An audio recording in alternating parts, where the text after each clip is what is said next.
नमस्कार, स्वागत है आपका TWC जीएस वर्ल्ड में। यदि आपने TWC जीएस वर्ल्ड को सब्सक्राइब नहीं किया है, तो सब्सक्राइब TWC जीएस वर्ल्ड। आज हम एक बार फिर से अपनी सामान्य हिंदी के तहत देखेंगे सर्वनाम को। तो इससे पहले के चैप्टर में हमने संज्ञा को देखा था। उसके बाद देखना है कि सर्वनाम क्या होता है, क्या हिंदी में इसका कोई प्रयोग है, तो वो भी हमें देखना है। क्योंकि देखो, हाँ, हिंदी में बिल्कुल प्रयोग है, क्योंकि जो शब्द संज्ञा के स्थान पर प्रयोग किए जाते हैं उन्हें सर्वनाम कहा जाता है। इसका मतलब जब हम किसी शब्द को बार बार एक ही शब्द को बार बार प्रयोग करते हैं तो उसकी सुंदरता खत्म हो जाती है। जैसे मैं आपसे कह दूं, राम स्कूल जाता है। राम अपना कार्य स्वयं करता है। तो देखो, यहाँ पर हमने क्या करा, राम स्कूल जाता है, तो हमने ये लिख दिया, राम के बारे में लिख दिया कि राम क्या करता है, स्कूल जाता है। लेकिन फिर से हमने कहा कि राम अपना कार्य स्वयं करता है। राम रोजाना खेलने जाता है। तो ये जो आप राम राम बार बार लिख रहे हो, तो इसका मतलब क्या है कि जो सेंटेंस हम लिख रहे हैं इसमें सुंदरता खत्म हो जाती है। तो इसकी सुंदरता को बनाए रखने के लिए हम संज्ञा के स्थान पर कोई सर्वनाम यूज कर देते हैं। जैसे मैं आपसे कह दूं आपके राम स्कूल जाता है, वह अपना काम स्वयं करता है, वह रोजाना खेलने जाता है। तो ये क्या है, ये जो हमने वह का प्रयोग करा, ये किसके स्थान पर करा, ये हमने राम के स्थान पर कर दिया। तो यहाँ पर जो होता है सेंटेंस के अंदर जो वाक्य होता है उसकी सुंदरता बनाए रखने के लिए हम संज्ञा के स्थान पर सर्वनाम का प्रयोग करते हैं। तो वही हमें देखना है कि किस प्रकार से हम संज्ञा के स्थान पर सर्वनाम का प्रयोग करेंगे। तो स्टार्ट करते हैं। और इससे पहले ये जो वीडियो होगा आपका, ये आपका सीटेट, यूपीटेट,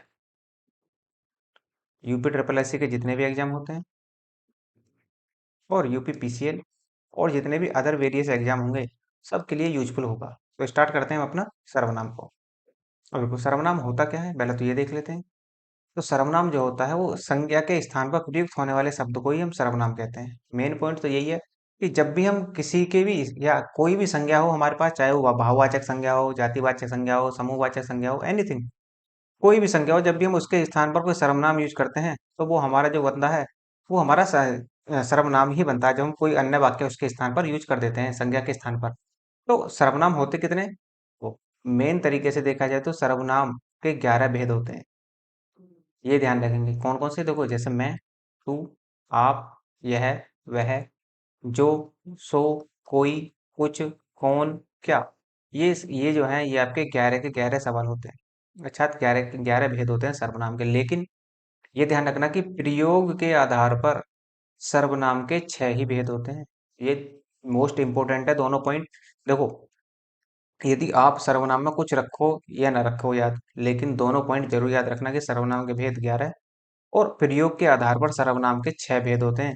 क्योंकि जो वीडियो का एग्जाम हुआ था 2018 में, जो अब कैंसिल हो गया, उसमें ये दोनों ही सवाल पूछे गए थे कि सर्वनाम के, पहले तो पूछ लिया कि सर्वनाम के भेद कितने होते हैं, फिर उसने ये पूछ लिया कि अर्थ क्या, प्रयोग के आधार पर सर्वनाम के भेद बताओ। तो ये तो अर्थ के आधार पर है, ये अर्थ के आधार पर सर्वनाम के भेद 11 होते हैं, जबकि प्रयोग के आधार पर सर्वनाम के जो भेद होते हैं वो 6 होते हैं। ये दोनों पॉइंटों को ध्यान रखना। और ये दोनों ही सवाल पूछे गए थे वीडियो में, एक ही शिफ्ट में दोनों ही सवाल थे इसके। तो देखो, वीडियो के लिए भी ये जो होगा, ये जो आपकी वीडियो बन रही है सर्वनाम के को लेकर, ये आपके लिए वीडियो एग्जाम के लिए बहुत ज़्यादा इंपॉर्टेंट होने वाली है। तो पूरा देखना जरूर। तो स्टार्ट करेंगे हम इसमें। अब देखो, जो सर्वनाम होते हैं, पहले तो अर्थ के आधार पर इसके भेद देख लेते हैं, और फिर प्रयोग के आधार पर 6 भेद देखेंगे, और 6 के 6 भेद इंपॉर्टेंट होंगे आपके। जैसे जैसे आप देखते हैं सर्वनाम के भेद, अभी मैंने आपको पीछे बताया, तो ये डायग्राम टाइप में एक, जैसे आप कहते हैं कि मैं है, सर्वनाम के भेद ये अर्थ के आधार पर होंगे, ये ध्यान रखना। अर्थ के आधार पर सर्वनाम के भेद, तो अर्थ के आधार पर सर्वनाम के 11 भेद होते हैं। जैसे मैं है, तू है, आप है, यह है, वह है, जो, सो, कोई, कुछ, कौन, क्या, ये सब आपके अर्थ के आधार पर होंगे। जैसे अब इस सेंटेंस में कैसे यूज करेंगे, जैसे मैं स्कूल जाता हूँ, मैं स्कूल जाता हूँ, ये हो जाएगा। जैसे तू स्कूल गया, या आप स्कूल जाते हो, या यह स्कूल जाता है, या वह स्कूल जाता है, जो सोएगा सो खोएगा। तो यहाँ पर भी क्या, दोनों सेंटेंसों का, दोनों शब्दों का प्रयोग कर सकते हैं। कोई वहां से आया है, या तुम कुछ लाए हो, ऐसे ही तुम कौन हो, या तुम क्या खाते हो। अलग अलग तरीके से हम सेंटेंसों का प्रयोग कर देते हैं इनको। इनको लेकर हम सेंटेंसों में इनका प्रयोग आसानी से कर देते हैं। अब देखो जरा प्रयोग के आधार पर देख लेते हैं कि प्रयोग के आधार पर जो सेंटेंस होते हैं या सर्वनाम होते हैं वो कितने प्रकार के होते हैं। देखो प्रयोग के आधार पर होते हैं 6 प्रकार के। पुरुषवाचक सर्वनाम, निजवाचक सर्वनाम, निश्चयवाचक सर्वनाम, अनिश्चयवाचक सर्वनाम, संबंधवाचक सर्वनाम और प्रश्नवाचक सर्वनाम। तो प्रयोग के आधार पर 6 होंगे। और यदि हम पुरुषवाचक को भी देखें तो पुरुषवाचक जो होता है वो 3 प्रकार का होता है। 3 प्रकार कैसे? उत्तम पुरुष, मध्यम पुरुष और अन्य पुरुष। 3 प्रकार से होता है। कैसे कैसे होगा वो सब कुछ देखेंगे डिटेल के साथ इसको। तो ध्यान रखेंगे कि पुरुषवाचक सर्वनाम सर्वनाम जो होगा वो 3 प्रकार का। निजवाचक में वो स्वयं अपने की बात करेगा। निश्चयवाचक में कोई वस्तु निश्चित होती है वहां पर। और अनिश्चयवाचक में जब कोई वस्तु निश्चित ही ना हो तो वहां पर अनिश्चयवाचक हो जाता है। जबकि संबंधवाचक में जो संबंध बताएगा, एक शब्द का दूसरे शब्द या एक वाक्य का दूसरे वाक्य के साथ में वो संबंध स्थापित करेगा। ऐसे आपका होता है प्रश्नवाचक शब्द। प्रश्नवाचक सर्वनाम जो होते हैं वो प्रश्न पूछने के संबंध में आते हैं। जैसे आप देखते हैं कौन, ये भी क्या है? प्रश्नवाचक शब्द। ऐसे आप देखते हैं क्या, कहाँ, ये सब क्या है आपके? ये सब के सब आपके प्रश्नवाचक शब्द ही हैं। अब वन बाय वन इनको सबको देख लेते हैं। देखो जैसे कि पुरुषवाचक सर्वनाम क्या होता है। पुरुषवाचक सर्वनाम की बात करें तो जिस सर्वनाम का प्रयोग वक्ता अर्थात कहने वाला, लेखक और स्वयं अपने लिए करता है। अर्थात कुल मिलाकर जब व्यक्ति किसी शब्द का प्रयोग या किसी सर्वनाम का प्रयोग स्वयं अपने लिए करता हो, या श्रोता या कह लो या पाठक कह लो, ये किसी अन्य के लिए नहीं करते अर्थात या किसी अन्य के लिए भी करते हो, तो वो क्या होता है वहां पर पुरुषवाचक सर्वनाम होता है। कुल मिलाकर बात इतनी है कि सर जब हम सर्वनाम का पुरुषवाचक सर्वनाम का प्रयोग करते हैं तो वक्ता या लेखक या स्वयं अपने लिए या श्रोता पाठक अपने लिए करता है, उसके लिए क्या करते हैं हम, क्या किसी अन्य के लिए भी कर देता है वो, ये भी ध्यान रखना। भाई अपने लिए तो करेगा ही करेगा, तो किसी अन्य के लिए भी यूज कर देगा उसका। जब किसी अन्य के लिए प्रयोग करेगा तो वहां पर आपका पुरुषवाचक सर्वनाम होगा। अब पुरुषवाचक सर्वनाम में आपके सभी आते हैं, जैसे मैं, हम, तू, तुम, आप, वह, ये, वे, ये सब क्या है? ये सब पुरुषवाचक सर्वनाम के ही उदाहरण है। लेकिन जब हम इसको इसको इसकी क्राइटेरिया बांट देते हैं, जैसे पुरुषवाचक सर्वनाम को 2-3 भागों में बांट दिया जाता है। पहला होता है आपका उत्तम पुरुष, दूसरा होता है मध्यम पुरुष और तीसरा होता है आपका अन्य पुरुष। उत्तम पुरुष में कौन आएगा? उत्तम पुरुष में आते हैं मैं और हम, ये आप ध्यान रखेंगे। उत्तम पुरुष में मैं और हम आते हैं। सीधा सीधा सवाल पूछ लेता है कि निम्न में से कौन सा उत्तम पुरुष का उदाहरण है। उत्तम पुरुष में आपके मैं आएंगे और हम आएंगे, अर्थात ये कह लो कि फर्स्ट पर्सन। ये फर्स्ट पर्सन भी तो आई और बी होते हैं, जैसे इंग्लिश में यूज करते हैं हम, ऐसे यहाँ भी है। ऐसे मध्य जो सेकंड पर्सन होते हैं उसमें यू आता है केवल, तो यहाँ भी क्या है? यू। तो तू, तुम, आप, ये सब क्या है आपके? ये सब मध्यम पुरुष में आते हैं। ऐसे ही अन्य पुरुष में अर्थात जो हमारा थर्ड पर्सन होता है उसमें वह, ये, यह, वे आ जाते हैं सारे। तो हिंदी में भी सेम है लगभग और इंग्लिश में भी। यदि आप उत्तम पुरुष को फर्स्ट पर्सन मान लो तो आई और बी, उसी तरीके से मध्यम पुरुष को सेकंड पर्सन मान लो तो यू हो जाएगा यहाँ पर। और यू इंग्लिश में हम तू, तुम, आप तीनों के लिए ही यू का प्रयोग करते हैं। जबकि थर्ड पर्सन में या अन्य पुरुष में जो आएगा वह, ये, वे और इस तरह से वर्ड आपके और भी आ सकते हैं। अब देखो उत्तम पुरुष के कुछ और भी उदाहरण है। जैसे उत्तम पुरुष में देखें तो हम, मैं, हमने, मैंने, मेरा, हमारा, मुझे, मुझको, ये सब क्या है? ये सब आपके अलग अलग तरीके से कोई संबंध बता रहा है, कोई अधिकरण बता रहा है। तो इस तरीके से यहाँ पर ये प्रयोग हुए। जैसे मध्यम पुरुष में देखें, वास्तव में होता तो तुम ही है मध्यम पुरुष में, लेकिन क्या है? तू, तुम, तुमने, तुझे, तूने, तुम्हें, तुमको, तुमसे, आपने, आपको। इसका मतलब क्या? सबका मतलब क्या है? सबका मतलब केवल यू से ही है। हिंदी में ये कई प्रकार से यूज हो जाते हैं, लेकिन इंग्लिश में केवल और केवल यू ही इसके लिए प्रयोग होता है। ऐसे ही अन्य पुरुष में देखें तो अन्य पुरुष में जो मैं और हम तथा यू तुमसे बच जाए तो क्या बचा? जो बचा आपका सब का सब अन्य पुरुष में आता है, चाहे वो किसी का नाम ही क्यों ना हो। जैसे वह, यह, वे, ये, इन, उन, उनको, उनसे, इन्हें, उन्हें, इससे, उसको। तो इस प्रकार से क्या होता है कि इस प्रकार आपका पूरा का पूरा पुरुषवाचक सर्वनाम जो है वो 3 ही स्तंभों पर टिका हुआ है: उत्तम पुरुष, मध्यम पुरुष, अन्य पुरुष। उत्तम पुरुष में केवल मैं और हम, मध्यम पुरुष में केवल तुम, और अन्य पुरुष में जो बचा मैं, हम और तुम से अलग जो बचा या इतर जो बचा, वही आपका अन्य पुरुष की श्रेणी में आ जाएगा। जैसे यह, वह, ये, वो, ये सब आपके अन्य पुरुष की ही श्रेणी में आते हैं। अब देखो निश्चयवाचक सर्वनाम क्या होते हैं आपके। तो निश्चयवाचक सर्वनाम जो सर्वनाम किसी व्यक्ति, वस्तु आदि की ओर निश्चय पूर्वक संकेत करें, वही आपके निश्चयवाचक सर्वनाम कहलाते हैं। जैसे यह, वह, जैसे आप कहते हैं ना कि यह लड़का, अर्थात आप इशारा कर रहे हो किसी की तरफ, या वह लड़का, तो आप इशारा करके बताते हो वहां भी। जैसे फॉर एग्जाम्पल के लिए देखें, यह मेरी गाड़ी है, तो आप इशारा कर रहे हो वहां पर, इसका मतलब निश्चय कर रहे हो आप वहां पर कि यह मेरी गाड़ी है। वहां पर निश्चित हो जाता है कि यह तुम्हारी ही गाड़ी है, तो ये क्या होगा, यह मेरी गाड़ी है। ऐसे ही वह उनकी गाड़ी है, अब वो आप दूसरी तरफ इशारा कर रहे हो कि वह उनकी गाड़ी है। तो देखो, जो दूर की वस्तु के लिए इशारा करते हैं तो हम वहां पर वह का प्रयोग कर देते हैं, और यदि वस्तु पास है तो वहां पर हम यह का प्रयोग करके भी काम चला लेते हैं। जैसे और देखो, यह मेरे हथियार हैं, तो इसका मतलब ये जो है ये मेरे हथियार हैं। ऐसे ही वे तुम्हारे आदमी हैं, तो ये सब क्या देख रहे हैं, ये सब के सब आपके निश्चयवाचक सर्वनाम का ही बोध करा रहे हैं। अर्थात यह वह जो आते हैं वो आपके निश्चयवाचक सर्वनाम में ही आते हैं। यह वह के साथ ये भी रख लो, वे भी रख लो, ये भी सब क्या है, ये भी आपके निश्चयवाचक सर्वनाम में ही आते हैं। अब नेक्स्ट है अनिश्चयवाचक सर्वनाम। अनिश्चयवाचक क्या, जिनकी संख्या कोई निश्चित ही ना हो। जैसे मैं आपसे कह दूं कुछ पैसे दे दो, इसका मतलब क्या है, कुछ पैसे दे दो में भी क्या है, अब आप ये निश्चित नहीं कर सकते कि पैसे कितने मांगे जा रहे हैं। या जैसे कोई व्यक्ति यहाँ आया, इसका मतलब ये नहीं पता कि कौन आया, लेकिन कोई व्यक्ति यहाँ आया, तो वही काम यहाँ भी हो रहा है। अर्थात जिस सर्वनाम शब्द के द्वारा किसी निश्चित व्यक्ति, वस्तु का बोध न हो, तो वो अनिश्चयवाचक सर्वनाम कहलाते हैं। जैसे कोई और कुछ, कोई कुछ जो होंगे वो आपके जो होंगे अनिश्चित अनिश्चय सर्ववाचक सर्वनाम ही कहलाते हैं। जैसे फॉर एग्जाम्पल, कोई आ रहा है, अब ये बताओ कि कोई आ रहा है, इसका मतलब क्लियर नहीं हुआ कि कौन आ रहा है, क्योंकि अब ये जो है, ये जो कोई है, ये अनिश्चितता की ओर दर्शा रहा है आपको।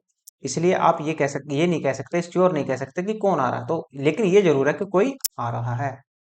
ऐसे ही कोई जा रहा है, अब कौन जा रहा है ये भी नहीं पता। ऐसे ही उसने कुछ नहीं किया, कुछ नहीं किया, इसका मतलब किसने, कोई पता नहीं। कुछ नहीं किया, ये भी नहीं पता कि कुछ नहीं किया या किया।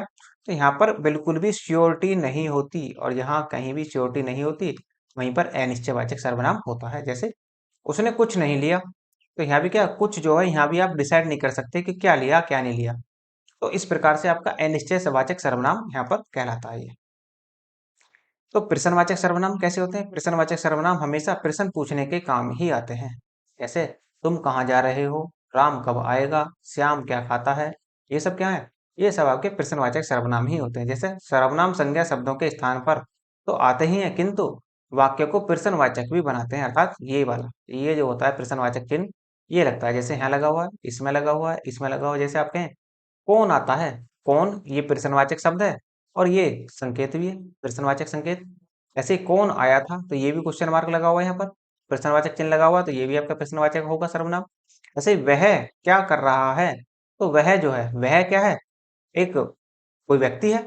और जैसे यहाँ पर देखें क्या, क्या जो है, ये क्या एक प्रश्नवाचक शब्द है, और जबकि ये क्वेश्चन मार्क जो है, ये उसका संकेत दर्शाता है कि हाँ ये एक प्रश्नवाचक शब्द है।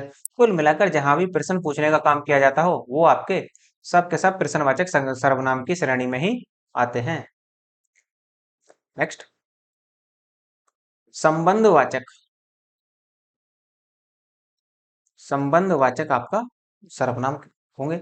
संबंध के लिए जब हम संबंध बताएंगे एक दूसरे का, तो वहां पर क्या होगा, संबंधवाचक सर्वनाम ही होता है। जैसे जिस सर्वनाम से वाक्य में किसी दूसरे सर्वनाम से संबंध बताया जाए या स्थापित किया जाए, उसे संबंधवाचक सर्वनाम कहते हैं। फॉर एग्जाम्पल, इसमें आएंगे, इसके साथ जो आएगा सो आएगा, तो ये आपका यहाँ पर ध्यान रखेंगे, जो सो आते हैं आप, इसका मतलब क्या है, संबंध बता रहा है वो। कैसे, जो जैसा करेगा सो वैसा भरेगा।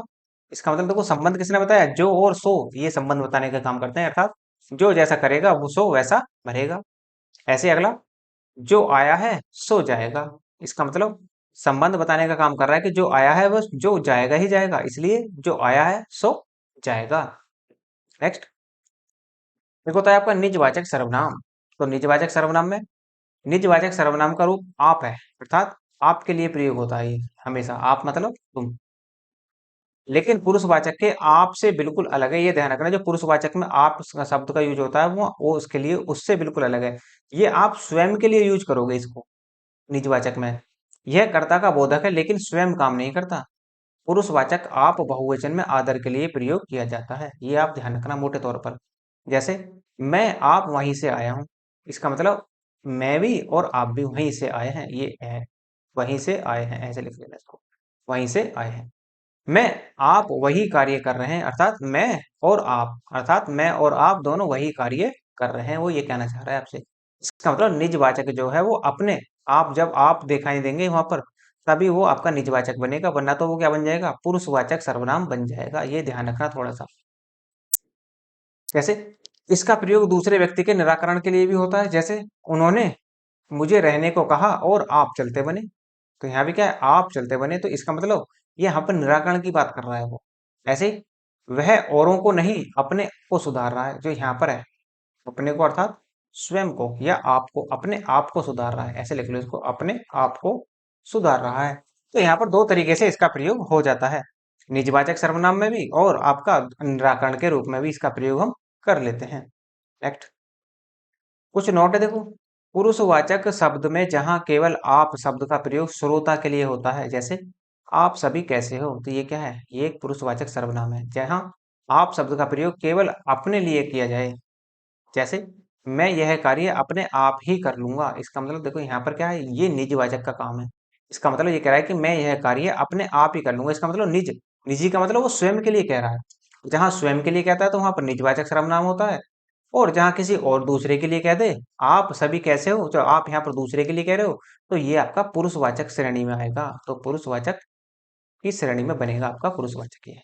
तो जो आपका प्रयोग है वो दो तरीके से होता है, एक तो निजवाचक में भी और एक पुरुषवाचक में भी, ध्यान रखेंगे इसको। एक और सर्वनाम देखने को मिलता है, संयुक्त सर्वनाम। एक रूस के हिंदी व्याकरण व्यक्ति थे, वो है डॉक्टर दीमासिल्स। दीमासिल्स ने एक और प्रकार के सर्वनाम का उल्लेख किया है, जिसे संयुक्त सर्वनाम भी कहा जाता है। यह संयुक्त सर्वनाम था, देखो जब संयुक्त है तो कैसा होगा, दो या दो से अधिक शब्दों से मिलकर बना होगा, तो वही यहाँ भी होता है, दो या दो से अधिक शब्दों से मिलकर बने शब्दों को ही सर्वनाम कहते हैं। जैसे जो कोई, जैसे दो सर्वनाम को एक साथ जोड़ दिया, जो कोई, जैसे सब कोई, एक कोई ना कोई, कुछ न कुछ, और कोई। तो ये सब क्या है, ये सब के सब आपके संयुक्त श्रेणी में आते हैं, अर्थात संयुक्त सर्वनाम की श्रेणी में आते हैं। आपसे पूछ ले कि निम्न में से कौन सा संयुक्त सर्वनाम है, तो वहां पर आपको बताना ही पड़ेगा कि कौन सा संयुक्त सर्वनाम है। और जब तक आपको डेफिनेशन क्लियर नहीं होगी, जब तक आप ये भी अंदाजा नहीं लगा पाएंगे कि कौन सा संयुक्त सर्वनाम है और कौन सा संयुक्त सर्वनाम नहीं है। तो इस प्रकार से जो होता है हमारा ये संयुक्त सर्वनाम यहाँ पर देखने को मिलता है। तो देखो आगे बढ़ते हैं। सर्वनाम का पद परिचय क्या होता है, अर्थात सर्वनाम का पद परिचय कैसे, सर्वनाम का पद परिचय करते समय सर्वनाम के भेद, पुरुष, लिंग, वचन, कारक और अन्य पदों से उसका संबंध बताना पड़ता है। ये आप ध्यान रखेंगे पूरी तरीके से।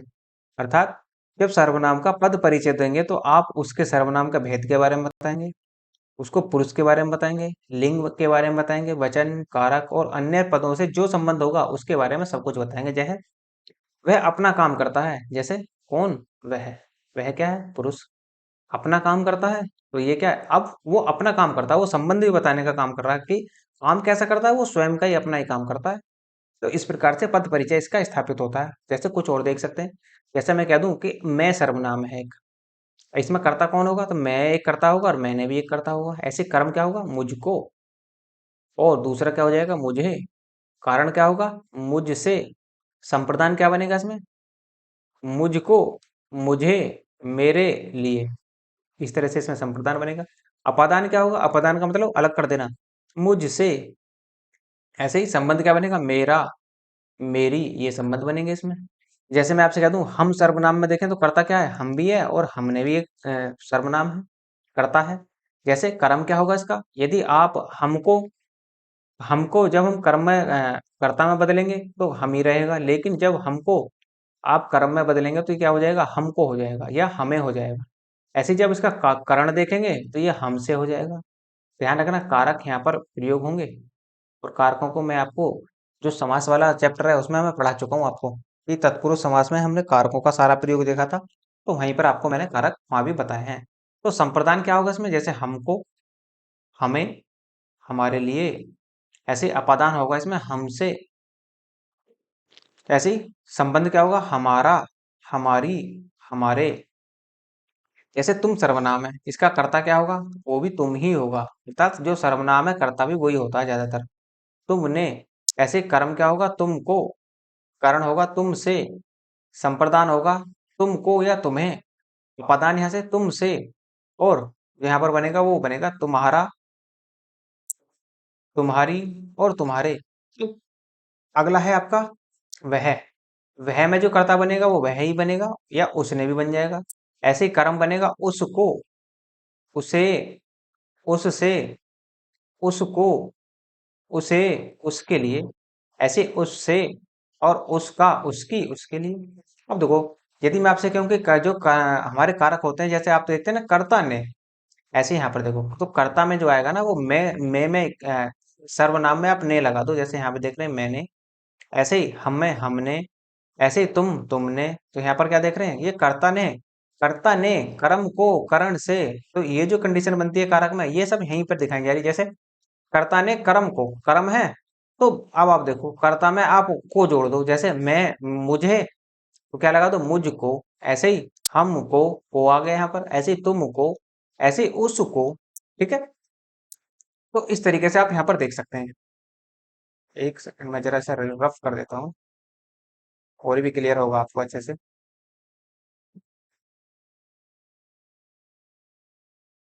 अब देखो यहाँ पर, अब हम देख रहे हैं यहाँ पर, जैसे कर्म को देखें, तो तुम में, यदि आप सर्वनाम तुम में को आप कर्म बनाओगे तो किस तरीके से बनाएंगे हम इसको? इस तरीके से बनाएंगे कि इसमें को लगा दो, जैसे कर्ता ने कर्म को। तो जब कर्ता ने कर्म को आएगा तो यहाँ पर क्या बनेगा आपका? सीधा सा यहाँ पर रोल लग जाएगा। किस तरीके से लगेगा वो देख लेते हैं जरा, देखो। जैसे आप देखते हैं तुम, तुमको। ऐसे ही आप यहाँ पर देखते हैं वह है, तो उसको, ये उसको तो उसका बन जाएगा। इसी तरीके से आप यहाँ पर देखेंगे, जैसे आप यहाँ पर देख रहे हैं ये वाला। ऐसे आप यहाँ पर देखें करण से, तो करण से क्या क्या लगेगा? जैसे वह को आप देख रहे हैं तो वह में क्या लग जाएगा आपका? उससे। जैसे आप यहाँ देख रहे हैं ये उससे। ऐसे ही संप्रदान में भी क्या आता है? को आता है, तो संप्रदान में भी क्या हो जाएगा? यहाँ पर को लग जाएगा। उसी तरह अपादान का मतलब होता है अलग कर देना। जब आप किसी चीज को वहां पर अलग करोगे तो ये बन जाएगा आपका अलग, ये बिल्कुल पूरी तरीके से यहाँ पर अलग दिखाई देगा। तो इस तरीके से आपकी यहाँ पर सिचुएशन बनेगी। तो देखो, ऐसे ही संबंध का संबंध किसमें होता है? का के की, का के की, रा रे री। तो इस तरीके से भी संबंध बनता है, तो का के की रा रे री से भी संबंध बनेगा, जैसे का की के, उससे भी इसका संबंध बन जाता है।